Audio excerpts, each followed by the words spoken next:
Baik, selamat pagi, siang, ataupun malam. Perkenalkan, nama saya Hans Joseph Silitonga dengan NIM 182237072. Pada kesempatan kali ini saya akan menjelaskan tentang tugas atau kuis sistem multimedia, yaitu sampling, reconstruction, dan juga aliasing ya. Di sini ada soal yang diberikan, yaitu ada sinyal analog, yaitu XAT sama dengan 5 tambah 4 sin 50 PT tambah V per 4 tambah 3 cos 250 VT. Nah, di sini dibilang frekuensi samplingnya adalah 200 Hz, dan kita diminta untuk yang pertama menentukan XN-nya, kemudian melakukan plotting pada sinyal analog, yaitu XAT, kemudian memplotting juga sinyal samplednya atau XN, kemudian menentukan DTFT-nya atau X omega, ya, discrete time Fourier transform-nya, kemudian melakukan plot pada DTFT-nya.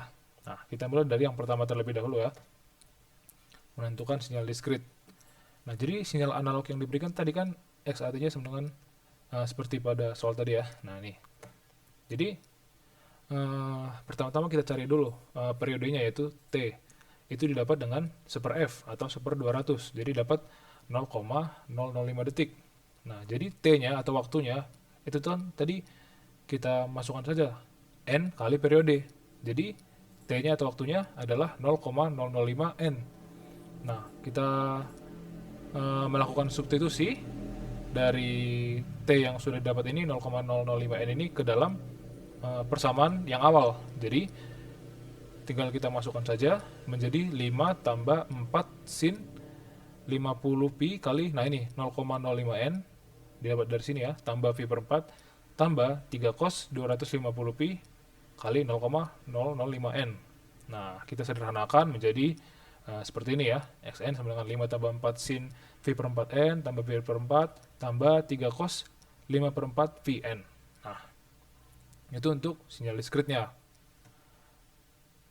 Dari sinyal discrete tadi kita akan plotting sinyal analog ya. Di sini kita tentukan terlebih dahulu komponen sinusnya itu menggunakan frekuensi ya, dimana kan omega itu sama dengan 2VF. Jadi kita dapat frekuensi sama dengan omega per 2pi. Dapat 25 Hz untuk komponen sinus, dan untuk komponen kosinus didapat 125 Hz. Untuk periodenya sendiri itu tinggal kebalikan dari frekuensi ya. T sama dengan 1/f. Jadi untuk komponen sinus itu 0,04 detik, dan untuk komponen kosinus itu 0,008 detik. Di sini kita mendapat plottingan sinyal analognya ini menggunakan Python ya kalau saya, dan membuatnya di Google Colab, sehingga dapatlah kurang lebih grafik yang seperti ini yang merepresentasikan plottingan sinyal analognya dari persamaan ini.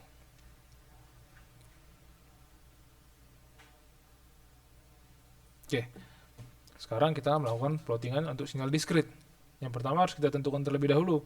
Tadi T yang kita pakai itu untuk memplot sinyal analog itu sampai 0,12 ya. Jadi kita pakai di sini T-nya 0,12 detik, dan periodenya tetap sama ya, 0,005 detik. Jadi didapat N sama dengan T atau waktu per periode sama dengan 0,12 per 0,005 detik. Jadi dapat 24. Nah, grafik yang akan saya plot itu untuk N dari 0 sampai 24 ya, untuk sumbu X-nya, dan juga untuk sumbu Y-nya dari T-nya dari 0 sampai 0,12 ya, jarak-jaraknya jarak 0,005. Jadi 0,005, 0,01, 0,015, nah dan seterusnya. Jadi masih sama ya, saya mendapatkan grafik ini menggunakan Python dan membuatnya di Google Colab. Jadi kurang lebih grafiknya seperti ini. Nah, kemudian kita periksa aliasing, apa terjadi aliasing. Tadi kan sebenarnya ada 3 term ya, ada nah ini ada 5, ada term sinus, ada term kosinus. Tapi kan karena 5 itu konstan, jadi kita tidak pakai ya. Nah, di sini kita cari untuk yang term sinus dan juga kosinus. Di sini kan tadi menggunakan rumus frekuensi tadi yang juga sudah kita cari sebelumnya.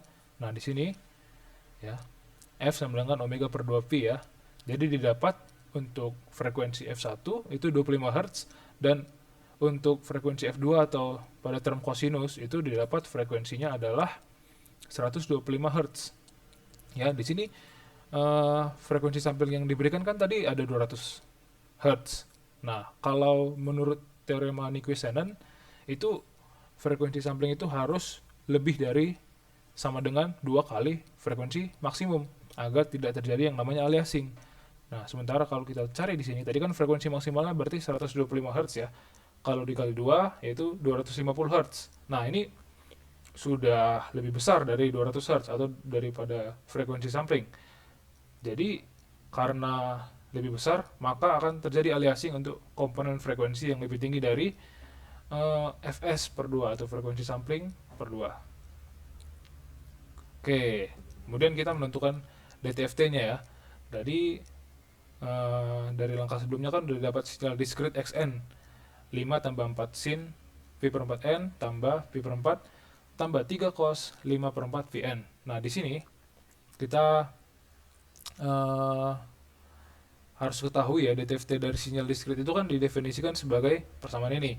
X omega sama dengan sigma dari N min hingga sampai hingga dari Xn kali E pangkat minus J kali omega kali N. Nah, di sini tadi seperti yang sudah saya bilang sebelumnya, dari sinyal diskrit ini dibagi jadi 3 term, yaitu term konstan, yaitu ini 5, kemudian term sinus, dan juga term kosinus. Jadi untuk menentukan DTFT-nya itu kita jumlahkan DTFT dari 5 ditambah DTFT dari term sinus ditambah DTFT dari term kosinus. Oke, kita cari satu persatu. Kita mulai dari term konstan terlebih dahulu ya. Nah, ini. Jadi term konstan berarti itu kan Xn-nya sama dengan 5 untuk semua N. Nah, jadi kita dapat DTFT dari sinyal Xn dapat didefinisikan sebagai ini, sigma dari N hingga sampai dari N minus hingga sampai hingga dari E pangkat min J omega N itu sama dengan 2 pi kali sigma dari K minus hingga sampai hingga delta omega kurang 2 pi K. Nah, kemudian kita cari DTFT 5 ya, karena tadi konstan tinggal dikali 5 saja yang persamaan sebelumnya. Jadi dapatlah 5 kali 2 pi sigma K min hingga sampai hingga delta omega kurang 2 pi K. Nah, karena omega itu berada dalam rentang minus pi sampai pi di sini ya, impuls utamanya itu terjadi saat omega sama dengan 0 ya, atau itu saat K sama dengan 0. Jadi DTFT untuk 5 sendiri itu bisa dibuat jadi 10 kali pi kali delta omega, karena tadi kan kita substitusi K-nya sama dengan 0 ya. Jadi ini hilang. Oke, itu terjadi hanya pada rentang minus pi sampai pi ya. Kemudian kita lanjut ke DTFT untuk term sinus ya. Di sini persamaan sinusnya tadi kan kita dapat 4 sin V per 4N tambah V per 4. Nah, dari sini ya. Nah, dari sinyal diskrit. Kemudian di sini kita menggunakan identitas trigonometri ya.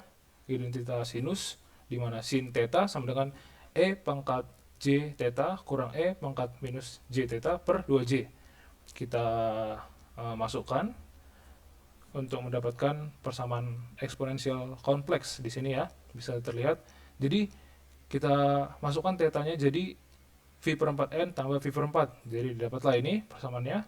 Kemudian kita masukkan 4 sin ya, kita kalikan dengan 4 sin lagi. Dapatlah ini dikali 4. Nah, ini juga terjadi pada rentang minus pi sampai pi, di mana impuls utama itu terjadi pada saat omega sama dengan pi per 4 dan omega sama dengan min pi per 4. Ya, sama-sama K-nya sama-sama 0 ya di sini ya. Jadi DTFT untuk term sinus ini didapat setelah perhitungan yaitu 4 sin V per 4 N tambah V per 4. sama dengan bisa dilihat di sinilah hasil perhitungannya karena agak sedikit panjang ya kalau dibaca. Nah, kita lanjut yang terakhir untuk DTFT term kosinus ya. Sama kurang lebih caranya seperti DTFT term sinus ya. Kosinusnya tadi kan dapat term kosinusnya dari persamaan sebelumnya yang ini ya, dari sinyal diskritnya itu adalah 3 cos 5 pi per 4 n. Nah, kita menggunakan identitas trigonometri juga. Di sini cos theta sama dengan e kali j pangkat theta tambah e kali min j pangkat theta e pangkat j kali minus theta per 2. Nah, di sini tinggal kita masukkan jadi persamaan eksponensial kompleks ya di sini. Nah, menjadi seperti ini. Kita masukkan tetanya sama dengan 5 pi per 4. Nah, ini yang perlu diperhatikan untuk 3 per 2 E pangkat J kali 5 pi per 4 N, itu omega 0-nya sama dengan 5 per 4 pi ya. Dan untuk yang negatif, itu juga negatif 5 per 4 pi. Nah, frekuensi 5 per 4 pi ini kan berada di luar rentang minus pi sampai pi. Jadi, hitung frekuensi aliasingnya.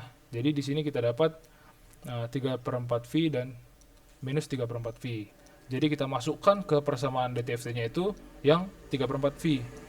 Di mana DTFT untuk term kosinusnya adalah 3V kali delta omega tambah 3 per 4 V tambah 3V delta kali omega kurang 3 per 4 V.